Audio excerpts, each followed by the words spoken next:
Presencia de las autoridades representantes de la Universidad de Piura, Universidad Femenina de Sagrado Corazón, Universidad Católica Santo Toribio de Mogrovejo, la Universidad Privada del Norte, Impact Social CAP, Asociación Persona, Vida y Familia y Population Research Institute.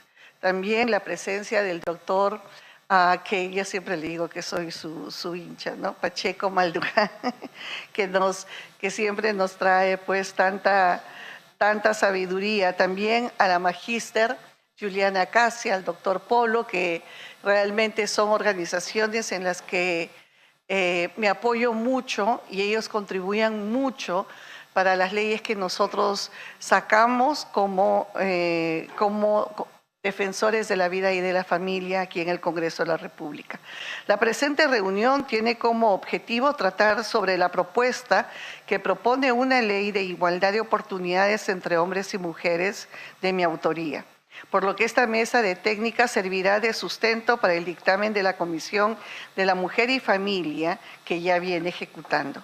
Esta iniciativa busca promover efectivamente la igualdad de oportunidades entre mujeres y hombres, partiendo de conceptos científicos, biológicos, sin incluir la variante de género, que viene siendo utilizada para promover agendas distintas a la promoción de igualdad de oportunidades.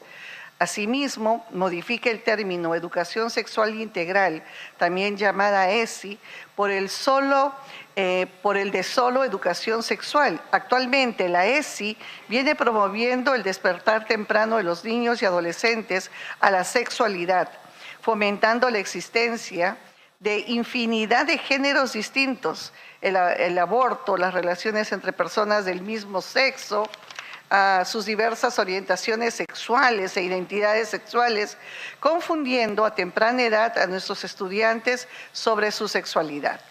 Por el contrario, la educación sexual se orienta a enseñar la prevención y protección en la salud sexual, tanto para evitar embarazos en adolescentes como el contagio de enfermedades de transmisión sexual y prevenir acciones de connotación sexual que puedan agredir a los niños y a los adolescentes.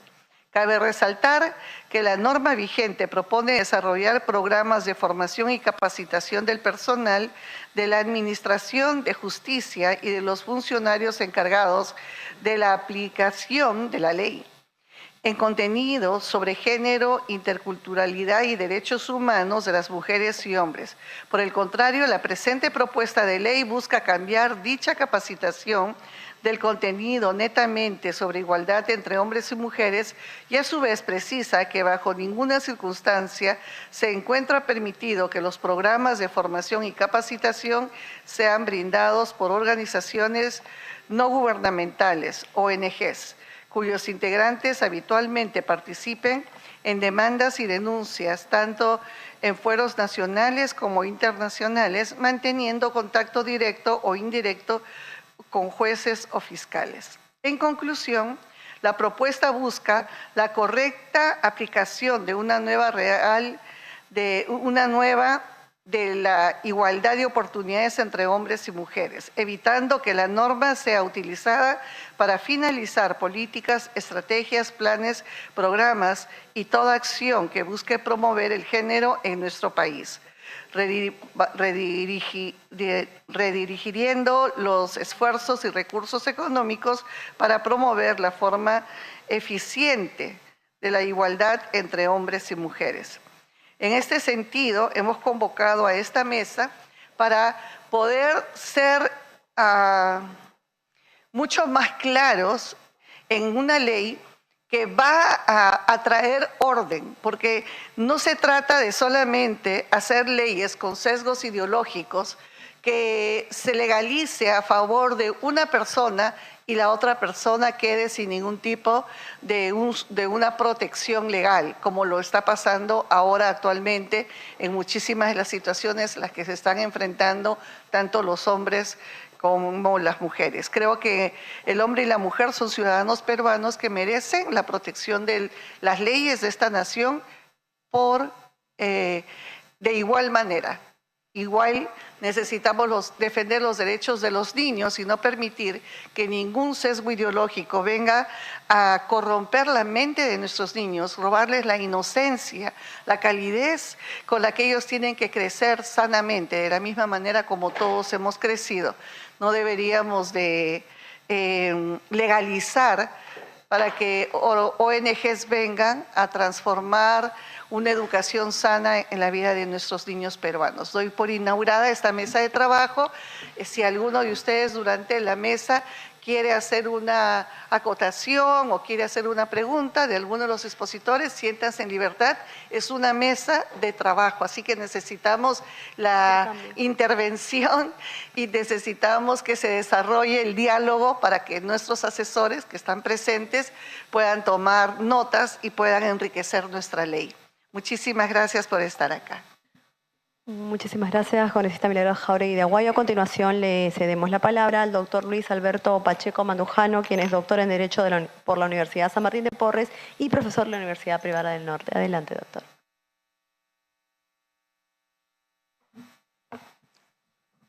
Muchas gracias, Yasmile. Señora congresista Milagros Jáuregui. Señoras y señores, muy buenos días con todos. En realidad es al revés de lo que usted tan generosamente ha dicho de mí. Soy yo su admirador. Se lo digo con total honestidad por el trabajo que viene realizando en pro de la vida y de la familia, cosa que en estas épocas se convierte en un acto auténticamente revolucionario. Lo que era normal, como decía Émile Durkheim, famoso sociólogo francés, lo normal terminó anormalizándose y lo anormal se normalizó. No sé qué tiempo dispongo para poder hacer el uso de la palabra, pero a ver, le agradezco mucho. He leído el texto del proyecto de ley y siguiendo la línea que usted ha manifestado en su discurso de introducción, creo que el núcleo central de la propuesta gira en torno a un falso concepto que se ha introducido en estos últimos años como consecuencia de una serie de manipulaciones pseudofilosóficas en cuanto al contenido significativo, semántico, de una palabra que el día de hoy está muy en boga, a pesar de que su uso frecuente, a veces hasta de manera innecesaria, simple y llanamente no termina dirigiéndose a lo que realmente constituye. Me refiero a la palabra género. Así que voy a hacer una explicación de lo que significa realmente género y cómo es que ha sido transformada esta palabra en estos últimos años. Hay un filósofo, o había, porque ya se murió hace varios años atrás, francés, Jacques Derrida, que entre otras especulaciones filosóficas, en realidad, y esto lo pongo entre paréntesis, Derrida y sus contemporáneos no son propiamente considerados filósofos.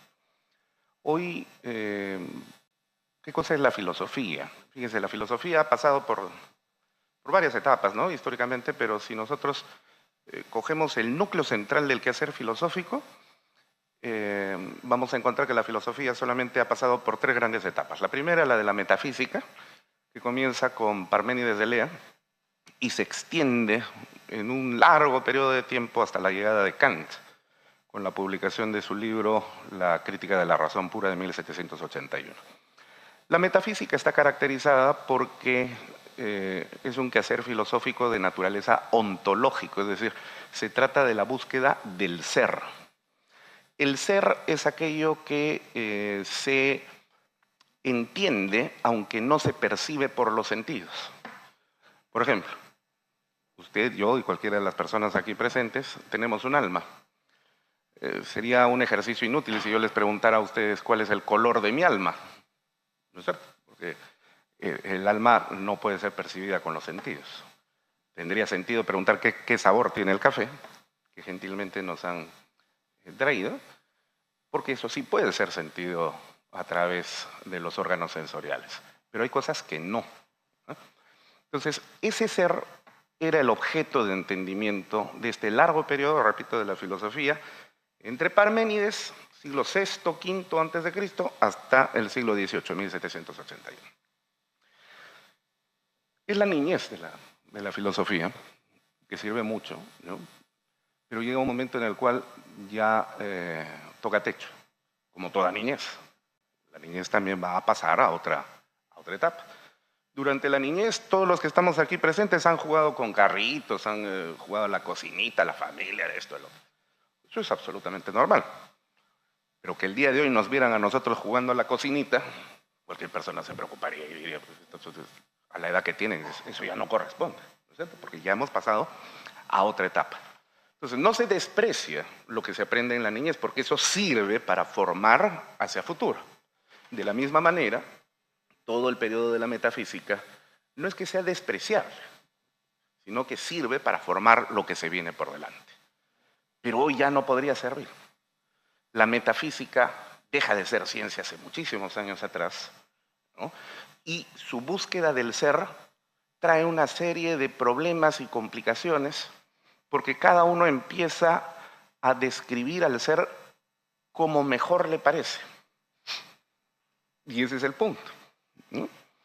Entonces, luego viene, después de Kant, otro periodo, que es un periodo intermedio, donde la filosofía evoluciona a un siguiente nivel en una escalera a la que se le conoce con el nombre de nociología, es decir, una teoría del conocimiento, donde se empieza a generar una especie de apertura para que la ciencia pueda ingresar y el conocimiento científico trate de alcanzar el conocimiento de las cosas, no como nos parece que las cosas son, sino como las cosas son. Entonces se comprenderá que en este sentido uno ya no puede volcar su atención hacia lo ontológico, es decir, el ser, porque más bien vamos a tener que ir hacia el campo del conocimiento. ¿Cuál es la capacidad y los límites del conocimiento que tiene el ser humano? Sí, y esta es la adolescencia, digamos, de la filosofía. Y de la misma manera como el adolescente está todavía preñado de algunas costumbres de su niñez, hay adolescentes que todavía siguen siendo niños, no se puede, no es que a los 12 años yo ya dejo de ser niño y mañana en mi año 12 y un día ya soy adolescente y ya no soy niño. No, eso no es así, se va construyendo. Entonces, este periodo de la nociología todavía tiene influencias del periodo previo. Por lo tanto, es una metafísica que va superándose, ya con atisbos de teoría del conocimiento. Entonces, todo esto va a desembocar finalmente hacia inicios del siglo XX, cuando un grupo de científicos se propone espectorar definitivamente la metafísica de todo conocimiento científico para darle rigurosidad metodológica y conocer las cosas tal como son, es decir, darle ya cabida definitivamente al conocimiento científico. Ese grupo de filósofos fueron los que se arremolinaron en torno al famoso Círculo de Viena, el Wiener Kreis en alemán, al cual pertenecieron extraordinarios filósofos, y donde Ludwig Wittgenstein, un famoso epistemólogo austriaco, discípulo del inglés Bertrand Russell, le dio tremenda orientación.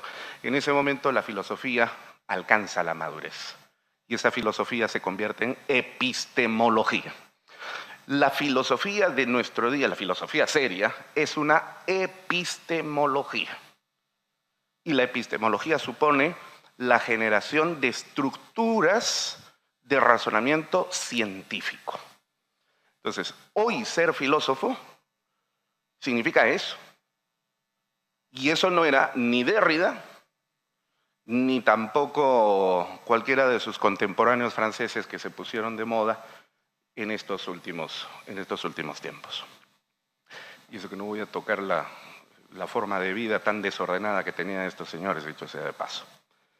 Entonces, hago esta referencia porque este marco, ¿no?, conceptual, porque Derrida, que no era filósofo, entonces se le ocurre un día proponer una pseudoteoría, le llama teoría, no es teoría, es una pseudoteoría de la deconstrucción. Y en esta teoría de la deconstrucción, lo que propone él es coger la realidad y empezar a, como su nombre dice, deconstruir, como si fuera un Lego, ¿no? Empezar a separar las cosas, pero no con un afán metodológico científico, que es el análisis, es decir, la separación para comprender las cosas, sino para que después de esa deconstrucción, como Lego, vuelva yo a construir conforme a mí me parece que puedo construir. Es decir, reconstruir la realidad, lo cual es absurdo y es imposible. Ni se deconstruye la realidad, ni se vuelve a construir la realidad. La realidad fluye en función de un conjunto de factores dialécticos que generan una complejidad que se proyecta al infinito. Entonces, la realidad no es manipulable. Puede ser influenciable, pero jamás construible. Ahora bien, en ese ámbito, Derrida dice que también se pueden deconstruir las palabras, se puede deconstruir el lenguaje. Y entonces, yo le quito el contenido semántico, el contenido conceptual a las palabras, y de esa manera luego le puedo inyectar un nuevo contenido para poder construir nuevos significados a partir de los términos. Imagínense ustedes un huevo, ¿no?, al cual le pico con una aguja, extraigo el contenido y luego le inyecto otra cosa, y eso lo vendo. Más o menos algo así, ¿no? Y estoy deconstruyendo un huevo, y lo empiezo a vender. Y le meto chocolate, ¿no? Y a eso le llamo huevo. Obviamente eso no va a ser huevo, jamás. Pero lo vendo como tal, ¿vale? Bajo todo punto de vista, Derrida estaba equivocado, porque el lenguaje no se crea por razones particulares, sino que el lenguaje es un producto social que fluye de la naturaleza humana y que se va construyendo a lo largo de cientos de años, miles de años. Pero dada la característica de ser un producto social, natural, tiene esa doble connotación, entonces existe un núcleo interno dentro de las palabras que precisamente le da un significado existencial a las cosas, de tal manera que el lenguaje no solamente termina convirtiéndose en un instrumento de comunicación para que podamos nosotros interactuar, sino que además el lenguaje resulta convirtiéndose en un instrumento de materialización de los pensamientos. Esto ya se había dado cuenta Aristóteles hace 2400 años atrás. Hay un libro extraordinario. Aristóteles no escribía libros, escribía papeles y luego los compilaron. Pero hay un libro extraordinario que se llama El Organón. Ahí está todo el sumum de la lógica aristotélica, que es válida hasta el día de hoy y sobre la cual se ha construido luego una lógica deóntica, dialéctica, paraconsistente, etc. No voy a hacer digresiones sobre el particular. Entonces, ese hecho de materializar el lenguaje, ¿no?, supone que existe, repito, un núcleo central que permite que nosotros podamos no solamente comunicarnos, sino entender la realidad de las cosas. ¿Okay? En este momento ustedes me están escuchando hablar, pero si yo les preguntara, ¿y de dónde vienen las palabras, esencialmente, ¿no? ¿De dónde vienen las palabras que estoy pronunciando? No me estoy refiriendo pues a la epiglotis, donde se produce el sonido, ¿no? Mis palabras no vienen de mis pulmones ni de mi hígado. Las palabras provienen de mi cerebro. O sea, en otras palabras, a quien le están escuchando ustedes hablar es a mi cerebro.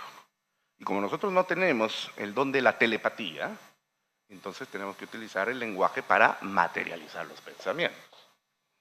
Pero hay que recordar que nadie nace con pensamientos.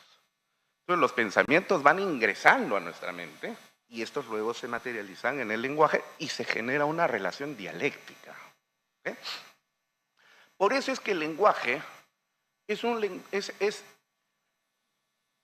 ese instrumento de comunicación y de transmisión de elementos concretos, reales y ciertos que componen la vida en sociedad. Y el lenguaje por eso transmite también cultura, en un segundo aspecto, por supuesto. Esa es la razón por la cual hay idiomas que tienen lenguajes que, a pesar de ser similares, sin embargo tienen diferencias. Por ejemplo, en América Latina todos hablamos el castellano como idioma, pero nuestros lenguajes son a veces diferentes. Si yo en México pidiera que me vendan una goma para pegar papeles, seguramente me van a dar un borrador, ¿cierto? Si en Colombia empiezo yo a hablar diciendo cuánta pena me ha dado esta persona, nosotros entendemos la palabra pena como sinónimo de tristeza, pero ellos lo van a entender como sinónimo de vergüenza. Y a veces ese tipo de cosas no permite una comunicación fluida, ¿no es cierto? Entonces, esto es así precisamente porque los pueblos tienen sus propias características y entonces el lenguaje sirve precisamente para identificar esas grandes diferencias, ¿no? En el quechua sucede lo mismo. En mi tierra, en Huancayo, por ejemplo, si alguno de nosotros fuera para allá y alguien nos diera la bienvenida en un famoso restaurante, ¿verdad?, que les recomiendo cuando vayan por allá para degustar la gastronomía huanca, el huancahuasi, le dirían Ayin mi jamuranqui, que significa bienvenido sea. Pero si nosotros nos fuéramos a Ayacucho, nos van a decir Ayin mi jamujaiki kai yachtapi Ayacuchomanta, que incluso, fíjense ustedes, hasta el sonido es mucho más dulce. No sé si lo logran captar. Es el mismo quechua, pero su contenido significativo es diferente por las condiciones que se viven de diversos aspectos sociales, económicos, materiales, culturales, religiosos, etcétera, etcétera, etcétera. Entonces, como ven, y eso puede ir evolucionando, por supuesto. Pero lo que no va a existir es que 20 huancas se junten para crear su propio léxico. Eso no va a echar raíces, es imposible. Eso no pasa en absoluto. Porque el núcleo esencial del lenguaje no se transforma por decreto, no se transforma porque a mí iluminadamente se me ocurra la idea, voy a deconstruir este concepto y ahora voy a introducir un nuevo contenido. Eso no pasa en absoluto. Y no pasa porque, siguiendo las categorías aristotélicas, cuando nosotros nos conectamos con la realidad a partir de los sentidos, el reflejo de las cosas en nuestra mente se llama concepto. Concepto no es la palabra que está en el diccionario. En el diccionario lo que hay son términos, ¿correcto? El concepto es la representación mental que yo tengo de las cosas. Si yo cojo, por ejemplo, este objeto y les pregunto a ustedes, ¿qué es esto? Inmediatamente me dirán un lapicero. Pero yo tendré que decirles, no es un lapicero. Entonces, ¿qué es? Es lo que es, una cosa. ¿Y dónde está el lapicero? Aquí. El concepto lapicero, ojo, no el nombre lapicero. No estoy hablando del nombre, sino el concepto. ¿Cómo se identifica el concepto? Si yo les dijera, cierren los ojos y piensen en un lapicero, esa imagen que parece aparecer en nuestro cerebro, ese es el concepto. Entonces, por eso repito, en el diccionario no hay conceptos. En el diccionario lo que hay son términos. Y sus significados son los que nos dan los conceptos que ya antes nosotros hemos identificado por el solo hecho de relacionarnos con el mundo. Por eso es que el concepto es invariable. No se puede cambiar, no se puede deconstruir. El concepto refleja lo que la cosa es. Todo intento de, entre comillas, de construcción del lenguaje, en consecuencia, es una... No me gusta utilizar a mí esta palabra, pero como está de moda lo voy a hacer. Es un ejercicio inútil, infértil y además de absurdo, ¿no?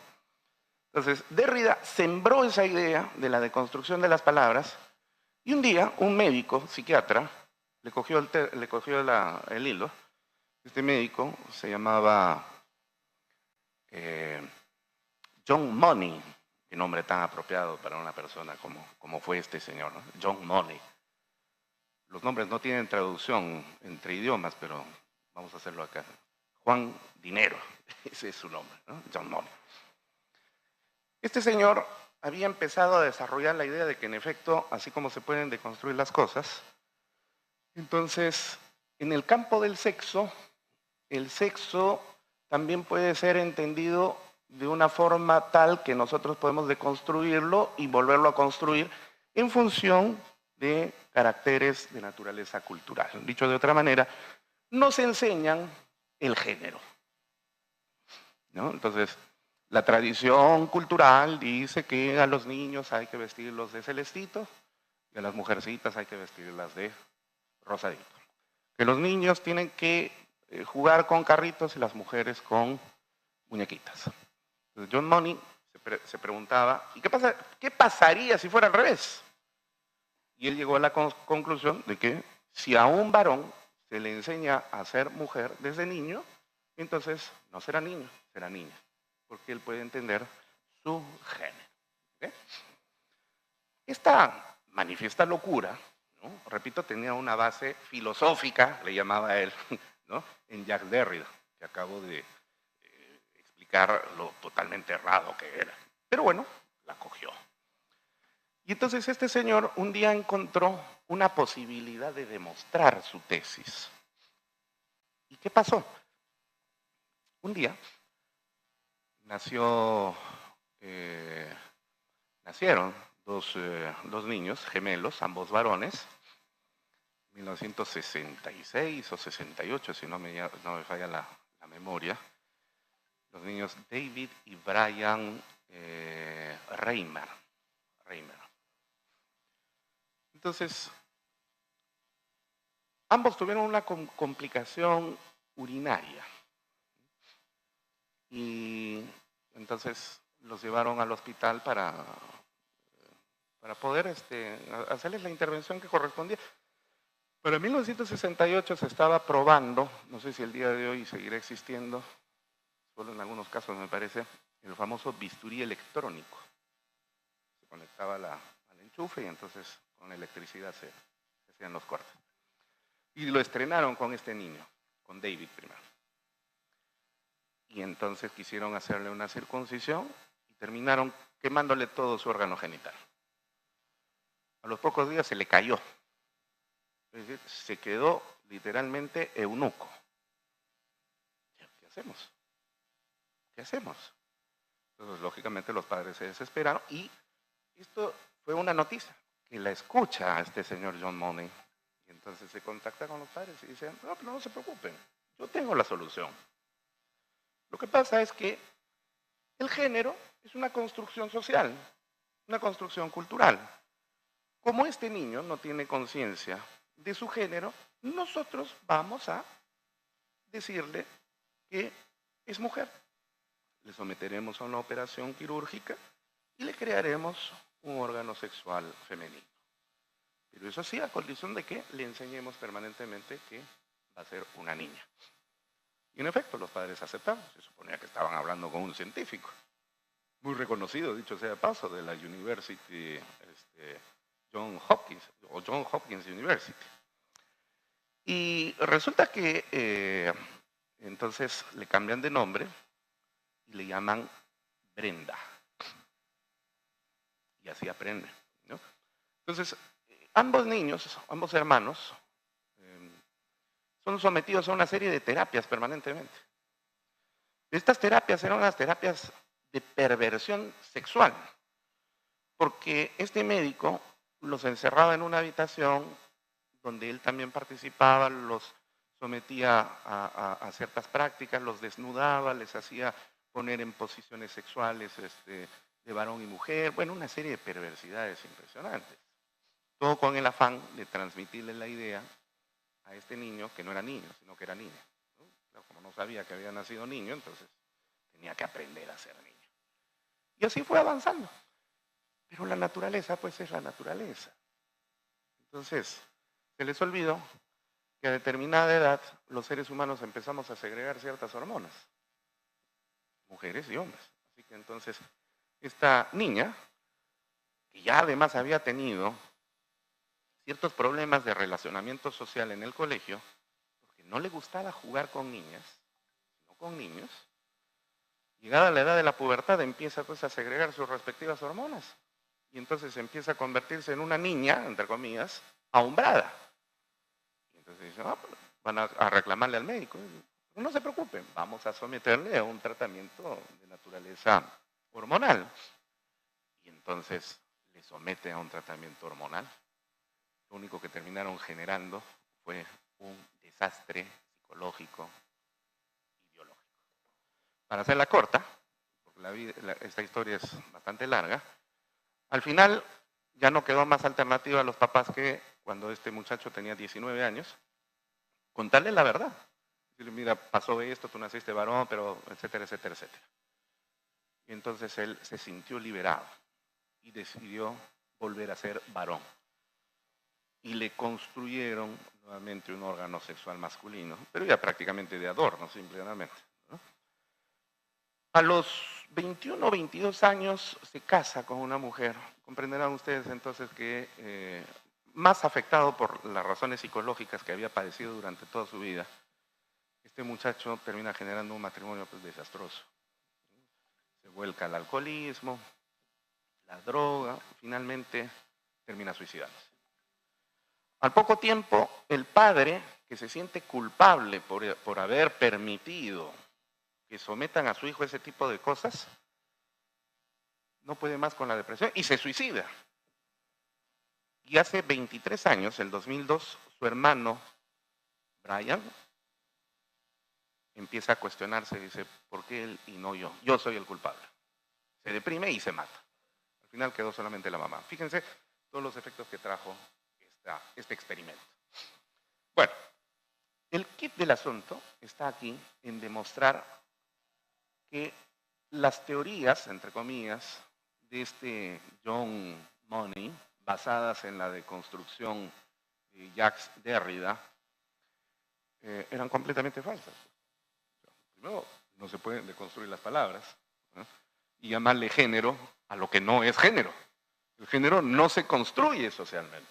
El género es un elemento, y aquí sí vale definitivamente por la naturaleza humana, es un elemento ontológico inextricable, con X, inextricable e inescindiblemente unido a la naturaleza humana. Así de simple y sencillo.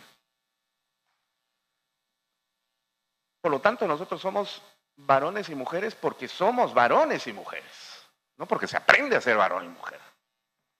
El perro no ladra porque aprende a ladrar. El varón no aprende a ser varón porque le dicen que es varón. Ni la mujer que es mujer porque aprende a ser mujer. No, no. Esa es nuestra característica. Somos 46 pares de cromosomas que nos diferencian. XX varones, XY mujeres. Fíjense ustedes en la perversidad de esta gente que empezaron a decir, ese es un determinismo biologicista. O sea, la negación de la ciencia. La ciencia no vale, lo que diga la ciencia no interesa. Solo vale el discurso, lo que masivamente nosotros podamos decir. Y si no nos escuchan, quemamos iglesias, le prendemos fuego a las calles, acusamos a los otros porque la verdad es la palabra. No, no, no. La verdad es la que se descubre con la ciencia. Así de simple. Entonces, esa teoría del género basada en estas concepciones demuestra que no es una teoría, epistemológicamente hablando, sino que se trata de una ideología. Y fíjense ustedes qué curioso, ¿eh? A veces nosotros decimos, esta gente que propone las ideologías de género son generalmente gente de izquierda vinculada a un marxismo cultural, etc. No necesariamente. Desde el punto de vista político, incluso hay gente del otro lado que también mantiene esas ideas. ¿Que son marxistas? Tampoco. O no necesariamente. Ya Marx, en múltiples cartas y textos, había condenado el uso de la ideología, porque el propio Marx llamaba a la ideología una falsa concepción de la realidad. Marx lo que proponía más bien, por el contrario, era una concepción científica del mundo. Científica, no ideología. Y esta gente lo que hace más bien es propiciar ideologías. Entonces, ahora, ¿uno es libre de tener ideología? Sí, claro, por supuesto. Yo quiero creer que el mundo, el cielo es verde. Magnífico, pues. No hay ningún problema. Me compro mis lentes verdes y los veo leer. Y así lo entiendo. ¿Puedo convencerlos a todos ustedes de que el cielo es verde? Sí, por supuesto. Y nos ponemos lentes verdes para todos. Pero entrar al Estado para sacar leyes y tratar de decir que el cielo es verde y que nosotros además financiemos todas esas locuras con nuestros impuestos, eso no tiene absolutamente ningún sentido. Ni científica, ni epistemológica, esa que no es otra cosa más que ideología. Culmino. ¿Qué es el género? Antes de la deconstrucción de la palabra género tiene, y lo sigue teniendo, 3 significados concretos. ¿Cuáles son? 1, es una categoría gramatical del lenguaje que sirve para poder establecer congruencia gramatical, ¿no? Por ejemplo, yo no puedo decir, mesa es roja. ¿Me entienden lo que quiero decir? Pero no hay congruencia gramatical. Por eso se utiliza entonces el género para poder generar esa congruencia. Entonces debo utilizar el artículo que coincida con el sustantivo y a su vez con el adjetivo calificativo que se encuentra en el predicado. Esa correlación es a la que se le conoce con el nombre de género. No porque tengan sexo, sino porque simplemente tienen que establecerse de esa manera. Eso es género. En segundo lugar, género es una categoría literaria. Podemos hablar de novelas, género novelesco, género cuento, género ensayo, género de los cantos, el famoso cantar del Mío Cid.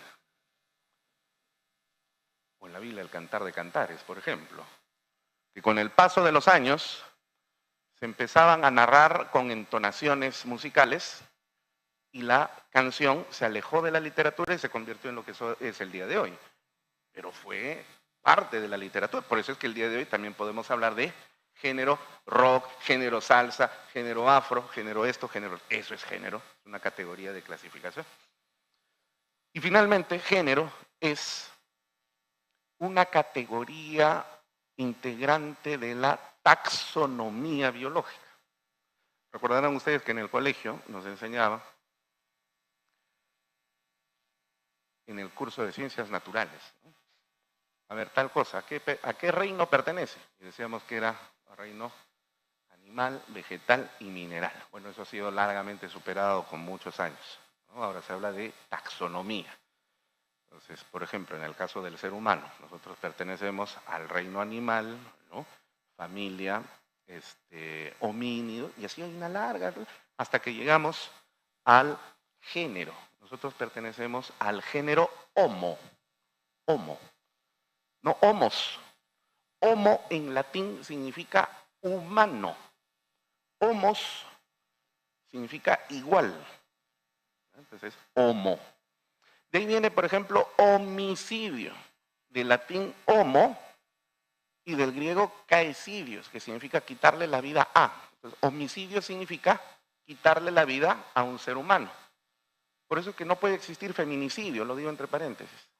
Porque si nosotros creamos un feminicidio, estamos sacando a la mujer de la categoría homo, que significa humano. Es decir, el propio feminicidio es una negación de la condición humana de la mujer. ¿Se dan cuenta del absurdo? Cuando decimos homicidio es una muerte al ser humano. Y cuando hablamos de ser humano estamos hablando de todos los presentes. Así es simple. Entonces, el ser humano pertenece al género homo, todos. Es el único género que existe, no existe otro. Especie sapiens. Subespecie sapiens sapiens. Aunque como decía Giovanni Sartori en una de las últimas entrevistas, tremendo género italiano de la politología y la filosofía contemporánea, decía, últimamente estoy dudando, yo creo que no somos sapiens, sino estúpidos, parecería que sí. Eso es género. Y ese es el punto.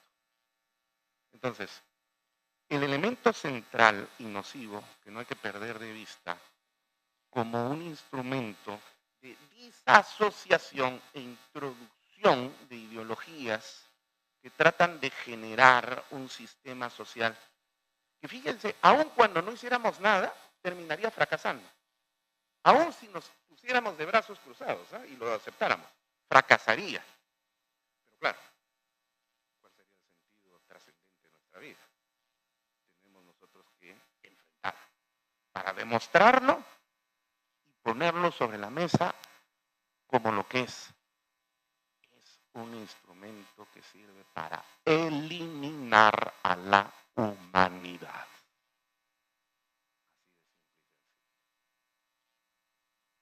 Quizás en otro momento pueda responder alguna inquietud o ampliar algo de lo que he dicho. Disculpen por el tiempo que me he tomado, espero que haya sido importante si lo consideran ustedes significativo. Muchas gracias. Muchísimas gracias, doctor Luis Alberto Pacheco Mandujano, por su exposición el día de hoy. A continuación, le cedemos la palabra a la doctora Silvia Alburquerque, quien es profesora de la Facultad de Derecho de la Universidad USAT. Adelante, doctora.